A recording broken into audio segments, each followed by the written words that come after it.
नमस्कार, महाराष्ट्र T24 मध्ये मी मनीष टेंबरे आपण सर्वांचं स्वागत करतो। चला बघूया देश विदेशातील ठळक बातम्या। भाजपचे ज्येष्ठ नेते आणि माजी मंत्री मधुकर पिचड यांचं निधन झालंय। वयाच्या 84व्या वर्षी त्यांनी अखेरचा श्वास घेतला। ते राज्याचे माजी आदिवासी विकास मंत्री होते। भाजपचे ज्येष्ठ नेते मधुकरराव पिचड यांच्या निधनाने आदिवासी समाजासाठी अहोरात्र झटणारा आणि कर्मसिद्धांताचा उपासक आपण गमावलाय, अशी शोकसंवेदना मुख्यमंत्री देवेंद्र फडणवीस आणि उपमुख्यमंत्री एकनाथ शिंदे या दोघांनी व्यक्त केली आहे। मधुकर पिचड यांनी पंचायत समिती, जिल्हा परिषदेपासून सुरुवात करत प्रदीर्घ काळ त्यांनी राज्य विधिमंडळात प्रतिनिधित्व केले। विरोधी पक्षनेते, मंत्री अशा विविध जबाबदाऱ्या त्यांनी सांभाळल्या होत्या। कुमार महाराष्ट्र केसरीसह अनेक नामांकित कुस्ती स्पर्धा जिंकणारे तरुण पैलवान विक्रम पारखे यांच्या जिममध्ये अचानक मृत्यू झालाय। मुळशी तालुक्यातल्या त्यांच्या मान गावात मंगळवारी सायंकाळी जिममध्ये बसलेल्या अवस्थेत ते अचानक खाली कोसळले। पिंपरी चिंचवड मधल्या एका खासगी रुग्णालयात त्यांना नेण्यात आले, पण उपचाराआधीच डॉक्टरांनी ते मृत असल्याचं घोषित केलं। पोस्टमॉर्टमची रिपोर्ट अजून यायची असले तरी हृदयविकाराचा झटका आल्याने त्यांचा मृत्यू झाला असे म्हटले जात आहे। मुख्यमंत्री पदानंतर सर्वात ताकदीचं असलेलं गृह खातं मिळावं यासाठी शिवसेना आग्रही असल्याची माहिती आहे। गेली 2.5 वर्ष युती सरकारमध्ये मुख्यमंत्री पद एकनाथ शिंदे यांना मिळालं असलं तरी गृह खातं मात्र भाजपने आपल्याकडे कायम ठेवलंय। तसंच 2014-19 या युती सरकारच्या कार्यकाळातही देवेंद्र फडणवीस यांनी आपल्याकडेच मुख्यमंत्री पदासह गृह खातं ठेवलं होतं। आता मात्र महायुतीचं सरकार स्थापन करत असताना गृह खातं मित्र पक्षाकडे जाणार की भाजप आपल्याकडे कायम ठेवणार ते पाहावं लागेल। पण कोणत्याही सरकारच्या मंत्रिमंडळात गृह खाते हे प्रशासकीय आणि राजकीय दृष्ट्या महत्त्वाचं खातं मानलं जातं। भारत आणि ऑस्ट्रेलिया यांच्यात ॲलेटमध्ये कालपासून दुसऱ्या कसोटी सामन्याला सुरुवात झाली आहे। पर्थमध्ये मिळालेल्या विजयानंतर या सामन्याकडे सर्वांच्या नजरा आहेत। पण हा डे नाईट कसोटी सामना असून तो पिंक बॉलने खेळला जाईल। या प्रकारात ऑस्ट्रेलिया संघाचा वरचष्मा राहिलेला आहे।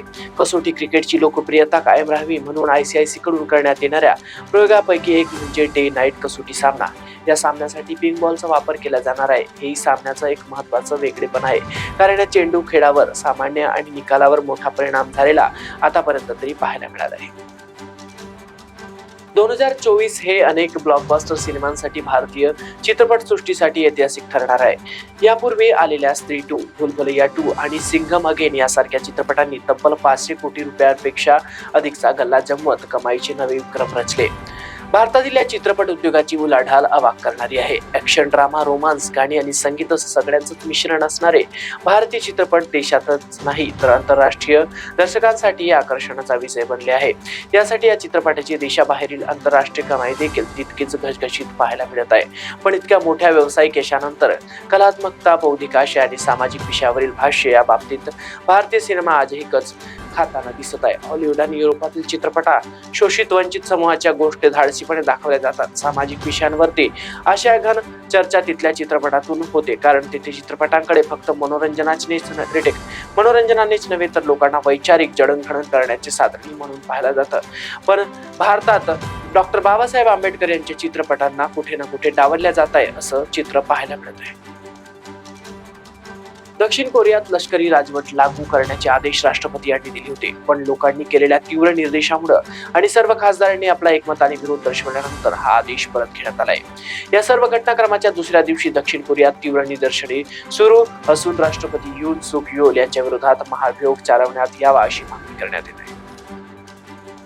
देवेंद्र फडणवीस पुन्हा राज्याचे मुख्यमंत्री बनले आहेत, त्यामुळे पुन्हा एकदा राज्याच्या मुख्यमंत्री पदाची जबाबदारी विदर्भातील नेत्याकडे असणार आहे।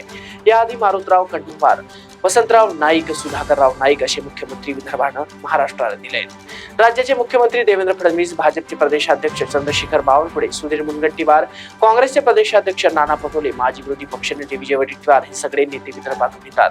तसेच वंचित बहुजन आघाडीचे प्रमुख प्रकाश आंबेडकर हे सुद्धा विदर्भाचेच आहे। याशिवाय भाजप आणि काँग्रेस या दोन्ही मोठ्या पक्षांच्या दृष्टीने विदर्भ महत्वाचा आहे। यापैकी जो पक्ष विदर्भावर राज्य करतो तो राज्याचा राजकारणावर राज्य करतो, कारण विदर्भात या दोन्ही पक्षामध्ये लढत होते। यावेळी तसंच झालं। भाजपला राज्यात सर्वाधिक जागा मिळाला आणि त्यात विदर्भाचा वाटा सर्वात मोठा आहे। दुसरीकडे काँग्रेसला राज्यात 16 जागा मिळाल्या, त्यात 9 जागा ह्या एकट्या विदर्भाच्या आहेत। त्यामुळे राज्याच्या सत्ता मिळवण्याची विदर्भ अत्यंत महत्वाचा आहे।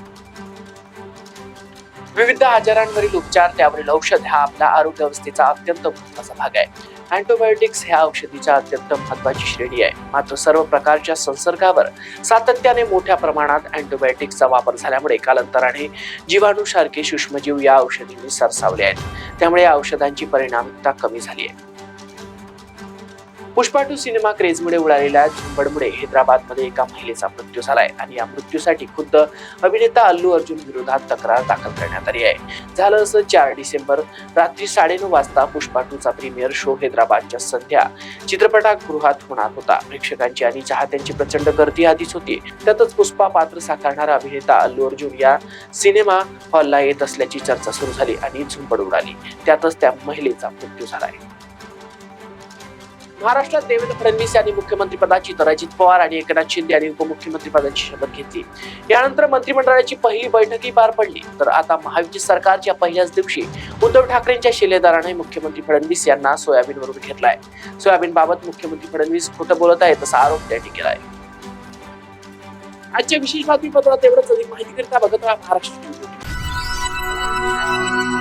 इस खबर के प्रायोजक है शिवशंकर आयुर्वेदिक क्लिनिक। अनुभवी डॉक्टर्स से सज्ज, सभी प्रकार के आयुर्वेदिक दवाइयाँ मिलने का एकमात्र स्थान।